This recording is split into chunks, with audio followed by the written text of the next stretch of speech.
اپنے غلاموں اور ماتحتوں کے بارے میں اللہ تعالیٰ سے ڈرو، یعنی ان کے حقوق ادا کرو۔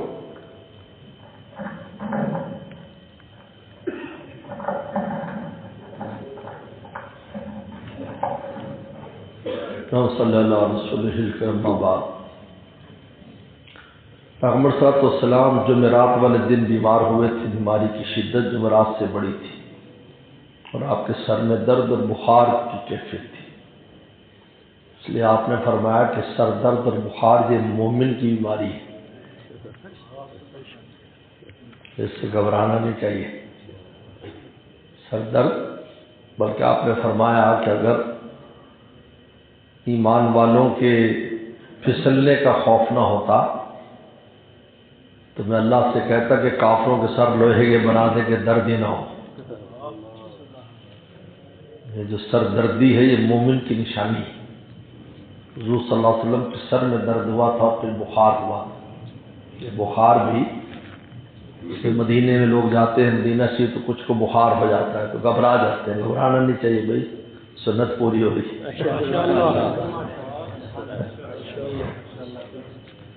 تو جمعرات کو بیماری کی بڑی شدت ہوئی۔ حدیث شریف میں آتا ہے پیغمبر سلام نے 7 مشکیزیں منگوائے پانی کے اور اپنے اوپر ڈلوائے، اس سے کچھ تخفیف ہوئی۔ جمعہ گزرا، ہفتے والے دن طبیعت اچھی ہوئی تو پیغمبر سلام نے ظہر کے بعد منبر پر بیٹھ کر آخری وصیت فرمائی۔ یہ وہ آخری وصیت ہے جس میں آپ نے سب سے پہلے نماز کی تاکید کی۔ الصلاۃ الصلاۃ، لوگوں نماز کا اہتمام کرو، نماز کا اہتمام کرو۔ پھر فرمایا کہ اپنے غلاموں اور ماتحتوں کے ساتھ حسن سلوک کرو، اور پھر فرمایا اجیزو الوفدہ کما کنت اجیزہم، آنے والے جو وفد ہوتے تھے وسلم خدمت میں آتے تھے، کفار بھی ہوتے تھے، ان کا اکرام کرو، ان کو جاتے ہوئے انعامات دو، چاہے وہ کفار ہی کیوں نہ ہو۔ اور فرمایا آخر یہود و نصارى من جزیرۃ عرب، پورے جزیرہ عرب سے یہود اور نصارہ کو نکال دو۔ یہ آپ نے آخری وصیت فرمائی۔ اتوار گزرا، اتوار کو طبیعت زیادہ خراب تھی اور پیر کی فجر میں حضور صلی اللہ علیہ وسلم نے، کیونکہ آپ کا حجرہ مبارک قبلے کس طرف ہے، یعنی آپ قبلے طرف منہ کریں گے تو الٹے ہاتھ پر آپ کا حجرہ مبارک آتا ہے، اور پہلی صف کے سامنے ہی دروازہ تھا تو پردہ لٹکا رہتا تھا، تو حضور صلی اللہ علیہ وسلم نے ایسے فجر کی نماز میں سے پردہ ہٹایا۔ صحابہ کرام نماز پڑھ رہے تھے لیکن ایسے وسلم کو دیکھا۔ حضرت ابو ہریرہ فرماتے ہیں چہرہ مبارک ایسے لگتا تھا جیسے قرآن کا صفحہ ہو، ایسا نور اور ایسا تقدس آپ کے چہرے پر تھا۔ کہتے قریب تھا کہ ہم نماز توڑ دیتے ہیں، کیونکہ ہفتے کے بعد پھر اتوار کو بالکل کوئی زیارت نہیں ہوئی تھی، اور صحابہ تو ہر وقت زیارت کرتے تھے اور پھر بھی ان کا پیٹ نہیں بھرتا تھا، تو ان کا کیا حال ہوا ہوگا۔ کہ ایسے آپ نے ہٹایا تو قریب تھا ہم نماز توڑ دیتے، لیکن آپ نے پھر پردہ آگے کر لیا، اور پھر ہمیں چاچ خبر ملی کہ پیغمبر اسلام دنیا سے تشریف لے گئے پیر والے دن۔ یہ جو وصیت ہے اس وقت جو ہفتے کو آپ نے بیان فرمایا تھا ظہر کے بعد، یہ وہ ہے، ان میں سب سے پہلے نماز کی تاکید فرمائی۔ اس میں سستی بالکل اجازت ہی نہیں ہے، کوئی گنجائش نہیں اس کی، کوئی گنجائش نہیں۔ آپ یہ دیکھیں کہ کتنا بھی بیمار ہو جائے پڑھنی ہے، تیمم کر لو، کچھ کر لو۔ یہاں تک مسئلہ لکھا ہے کہ ایک آدمی ایسی جگہ ہے جہاں نہ تیمم کر سکتا ہے نہ وضو کر سکتا ہے، ایسی جگہ ہے، نہ تیمم نہ وضو، دونوں پر قادر نہیں، مثلا اس کے ہاتھ ہی نہیں، تیمم نہیں کر سکتا، پہلے دوسرا کو کراتا تھا وہ ہے نہیں، یا کسی ایسی جگہ پر قید اور بند ہے جہاں نہ مٹی ہے نہ پانی، ایسی جگہ بند ہے۔ اس کے بارے میں بھی یہ حکم امام اعظم نے فرمایا تشبہ بالمصلین، کہ کہ مصلیوں کی طرح وہ نماز ادا کرے اور بعد میں قضا کرے، تاکہ اللہ تعالیٰ کے جو فریضے کا وقت ہے وہ کچھ نہیں کر سکتا۔ اللہ میں یہ تو کر سکتا ہوں کہ ان جیسا میں نمازیوں کی طرح بن جاتا ہوں، اگر تو مجھے پتہ ہے میری نماز نہیں ہو رہی لیکن میں مجبور ہوں۔ تشبہ میں تو آپ مجھے بتائیں، جن کو اللہ نے سب کچھ دیا اور سب کچھ موجود ہے، پانی ہر چیز، ان کے لیے گنجائش ہے؟ آج ہم معمولی سستی سے نماز چھوڑ، یعنی ہماری ساری مصیبت نماز پر اترتی ہے۔ کوئی مشکل آ گئی، لو جی اللہ نے کہا نماز چھوڑ دی، کیا مطلب ہے تمہارا؟ یہ مظلوم نماز رہ گئی ہے، ہم اس کے اوپر ساری اپنی تختہ مشق کرتے ہیں۔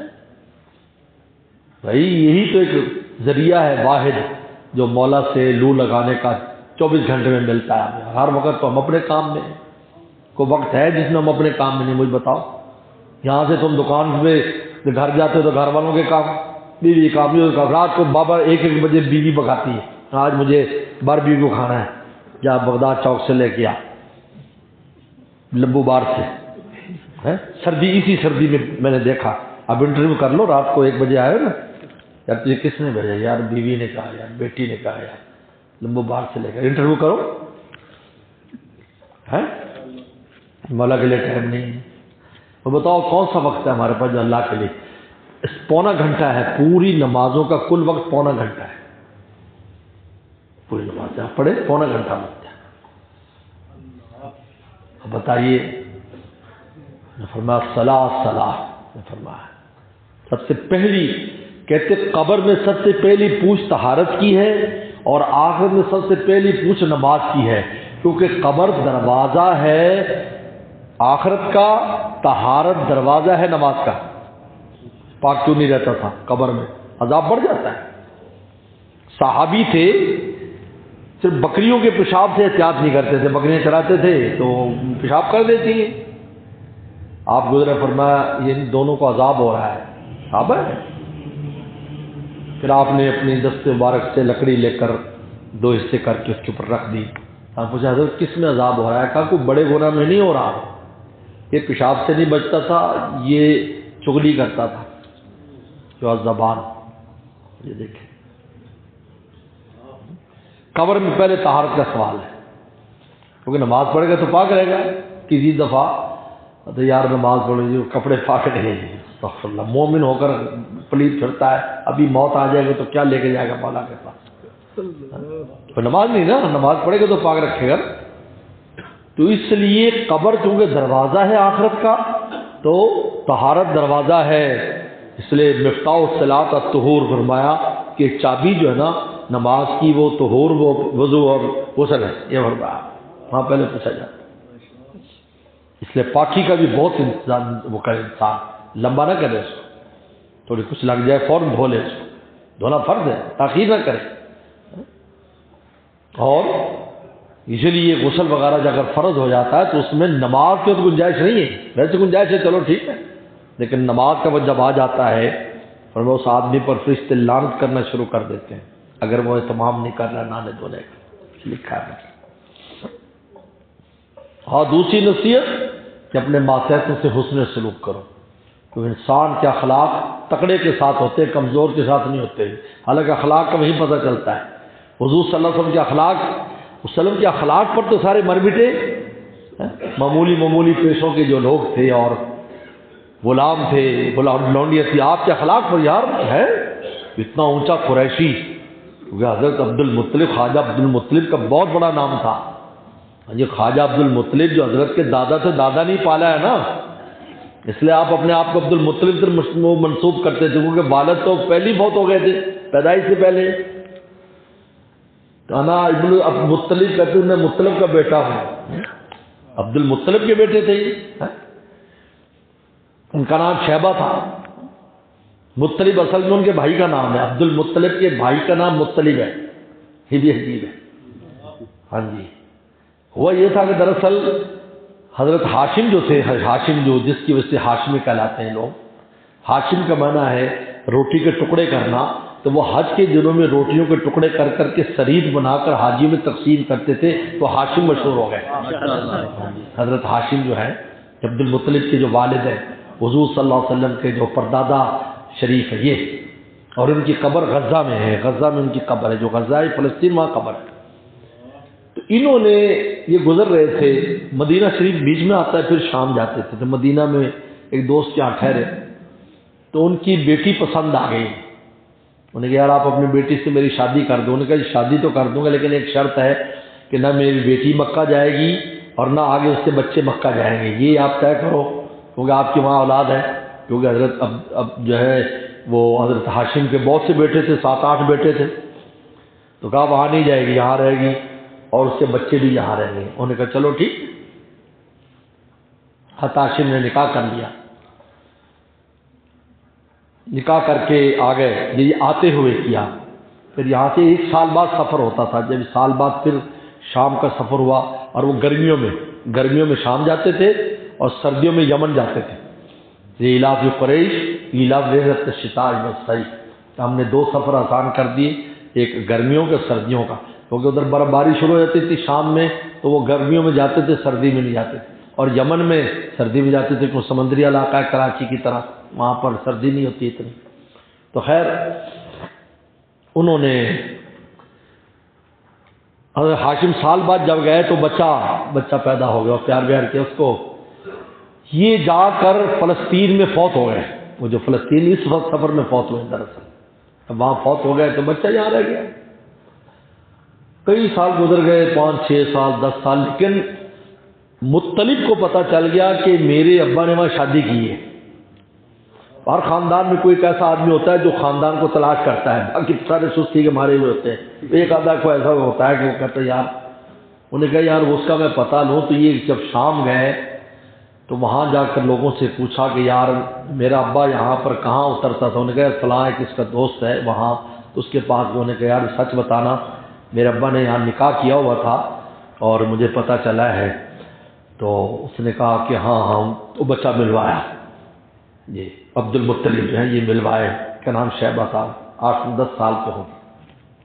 انہوں نے گپ شپ کی، مطلب میں تیرا چاچا ہوں، بلکہ تایا لگتے تھے، میں تیرا تایا ہوں، نہیں میں کیا بڑے لگے اس کے بھائی، میں تیرا بھائی ہوں، بڑا بھائی ہوں تیرا۔ انہوں نے کہا کہ اچھا مکہ شریف جو ہے نا یہ شہر تھا اور مدینہ گاؤں، تو شہر جانے کا مدینے والوں کو بڑا شوق تھا مکہ دیکھنے کا، کہ وہاں سنے پوری دنیا سے لوگ آتے ہیں، یہ وہ ہے، تو یہ تو ایک گاؤں تھا، یہ تو وسلم کی قدم کی مرکز سے مرکز بن گیا نا، پہلے تو گاؤں تھا۔ تو اس نے کہا کہ بھائی جان مجھے تو بڑا شوق ہے مکہ دیکھنے کا، میں نے اپنی امی سے بھی سنا ہے ابا وہاں کے تھے اور یہ وہ ابا تو فوت۔ تو انہوں نے کہا کہ میں تیرے نانا سے پوچھتا ہوں، ان سے بات کہا جی یہ شرط ہے لکھی ہوئی تھی۔ اچھا، انہوں نے کہا بھائی یہ تو مسئلہ ایسا ہے۔ انہوں نے کہا پھر ان کی ایک صورت ہے، میں جب جاؤں گا نا باہر تو باہر نکل کے آ جانا، پھر بعد میں دیکھی جائے گی، ایک دفعہ تو تجھے لے جاتا ہوں۔ وہ حضرت باہر گئے، وہ مطلب باہر گئے تو یہ بچہ وہاں آیا ہوا تھا، ان کو اونٹ پہ بٹھایا وہاں لے گئے۔ تو جب وہاں پہنچے تو لوگوں نے کہا یہ بچہ کون ہے؟ تو فوراً نہیں بتایا کیونکہ کوئی ایسی بات نہ ہو جائے قبیلے میں۔ انہوں نے کہا یہ غلام ہے، تو عبد المطلب مشہور ہو گئے، مطلب کا غلام، اصل تو شیبہ نام ہے ان کا، شیبہ کہتے ہیں۔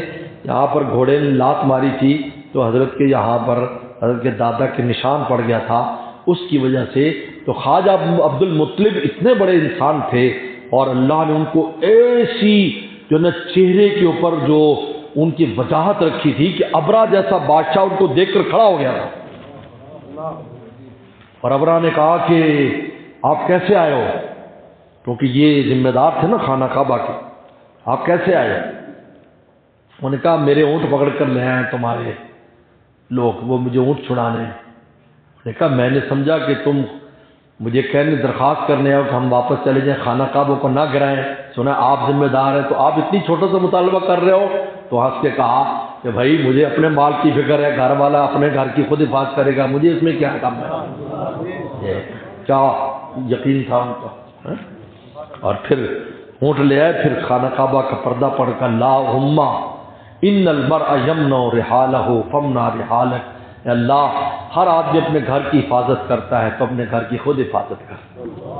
خواجہ عبد المطلب بہت بڑے انسان تھے اور اتنا ان کا روب داف تھا کہ ان کے مصلے پر ان کے بیٹے پاؤں بھی نہیں رکھ سکتے تھے، جہاں بیٹھتے تھے گدی پر، اگر پاؤں رکھ دیتے تھے تو ان کو سزا ملتی تھی کہ عبد المطلب کے رکھا، لیکن رسول صلی اللہ علیہ وسلم جا کر ساتھ بیٹھا کرتے تھے، آپ کے ساتھ بیٹھتے تھے 8 سال تک جب آتے ساتھ، اور فرماتے تھے میرا جو بیٹا ہے، میرا جو یہ بیٹا ہے پوتا، اس کی بڑی شان ہوگی، پہلے فرماتے اس کی بڑی شان ہوگی۔ عبد المطلب بڑے عجیب آدمی تھے۔ خیر بہرحال کہاں سے کہاں بات کو چلی گئی؟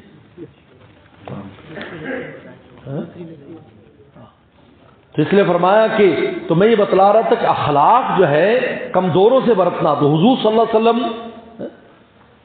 کمزوروں سے، تو یہ کتنے جو لوگ تھے کمزور سے آپ کے ساتھ لگے، آپ فہرست دیکھ لیں، سب صحابہ کرام جو ابتدائی ہیں سب کو غلام ہے، کوئی لوہاری کا کام کرتا ہے، کوئی ترخان کا کام کرتا ہے، کوئی موچی کا کام، یہ اور آپ کے اخلاق کی وجہ سے تو اتنا بڑا ہاشمی ہے، اور ہمیں محض سے ملتا ہے، اخلاق سے ملتا ہے۔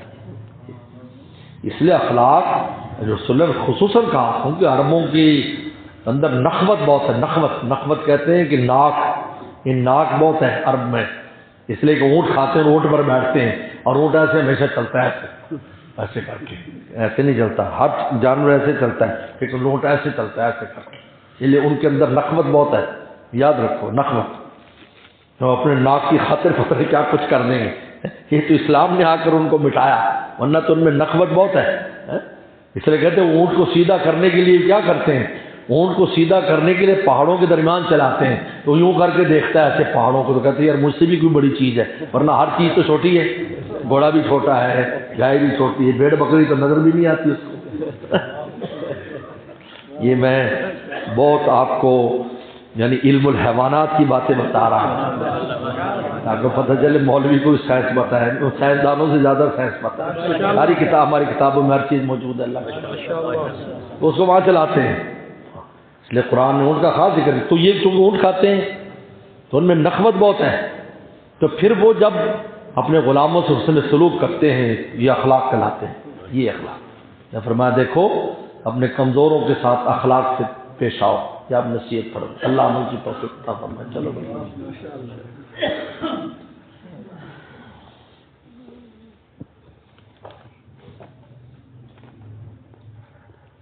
کہتے کام میں نقصان ہو گیا، ملازمت کرتا ہوں، اللہ تعالیٰ برکت دے بھائی، بس استغفار اور توبہ کثرت سے کرو اور گناہ سے بچو۔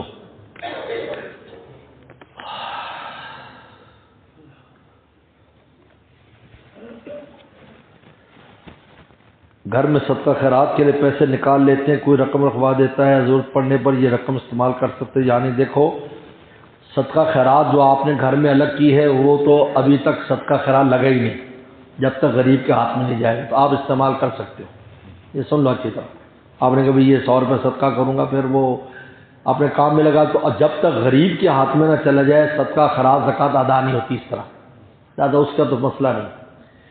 لیکن آپ کے پاس کوئی امانت رکھواتا ہے، اس کے استعمال کی اجازت نہیں ہے، ناجائز اور حرام ہے اس کا استعمال کرنا، الا کہ وہ اجازت دے دے، اس سے پوچھ لو بھی آپ کے پیسے مجھ پر رکھوائے ہیں، اگر مجھے جو میں استعمال کر سکتا ہوں پھر میں اس میں رکھ دوں گا، اگر اجازت دے تو ٹھیک ہے، ورنہ یہ خیانت کہلائے گی، اس لیے وہ استعمال نہ کرے، دونوں الگ الگ مسئلے ہیں۔ درود شریف ہر حال میں پڑھ سکتے، انسان پاک ہو یا ناپاک کو پڑھ سکتے ہیں، یہ صرف پاکی ناپاکی کا مسئلہ قرآن مجید کے ساتھ خاص ہے، باقی اذکار ہیں، اللہ کا ذکر ہے، درود شریف سب پڑھ سکتے ہیں۔ درود السلام کے بہت سے صیغے ہیں، جو چاہے آپ پڑھ لیں، درود ابراہیمی سب سے افضل ہے جو نماز میں پڑھتے ہیں، اللہ ورنہ صلی اللہ علیہ نبی وسلم بھی یہ پڑھ سکتے ہیں، اور صلی اللہ علیہ نبی الامی پڑھ سکتے ہیں۔ 40 درود کے صیغے تو وہ ہے جو خود حضور صلی اللہ علیہ وسلم سے منقول ہے، باقی حضرات صحابہ کرام سے بہت منقول ہے، لہذا ہماری جو کتاب جو ہم نے مرتب کی ہے، پہلے سے مرتب ہے، اس کی تجدید کی ہے، تو دلائل خیرات اس کے اندر بہت صیغے ہیں، اس طرح ذریعۃ الوصول ہے، حضرت لدھیانوی سے جس کا ترجمہ کیا ہے اس میں بھی بہت صیغے موجود ہیں۔ 40 صیغوں کی کتاب ہے حضرت شیخ الحدیث مولانا زکریا رحمہ اللہ کی، 40 درود کے نام سے، وہ آدمی کو پاس ہونے چاہیے، جمعرات جمعے کو کم چاہیے وہ 40 درود پڑھ لے۔ حضرت کا تو بہت معمول تھا، جو مجلس ایسی ہوتی نا آخر میں 40 درود پڑھ کے پھر چھٹی ملا کرتی، ہم تو ویسے چھٹی دے دیتے، تو مجلس ذکر ہوگی 7:15 نماز۔ اچھا راجیوں اللهم لك الحمد كما أنت تصلي على محمد كما أنت أهله وفل بنا كما أنت أهله فإنك أنت التقوى والمغفرة. اللهم وفقنا لما ترضى من القول والعمل والفعل والنية والهدي والهدى إنك على كل شيء قدير. بھئی ہمارے شیخ شاہد صاحب ہمارے اچھے دوست ہیں، فیصل آباد میں ان کے بھائی فوت ہو گئے. اللہ تعالیٰ ان کی بے حساب مغفرت فرمائے، ان کے درجات کو بلند کرے، پسماندگان کو صبر جمیل عطا فرمائے. اور یا اللہ ہمارے طاہر جٹ صاحب گوپم والے ان کی والدہ فوت ہوں گے، اللہ مرحومہ کی مغفرت فرما، کہ درجات کو بلند فرما، پسماندگان کو صبر جمیل عطا فرما. وصلی اللہ تعالیٰ علیہ خیر خلق محمد وآلہ اجمعین. سلام علیکم.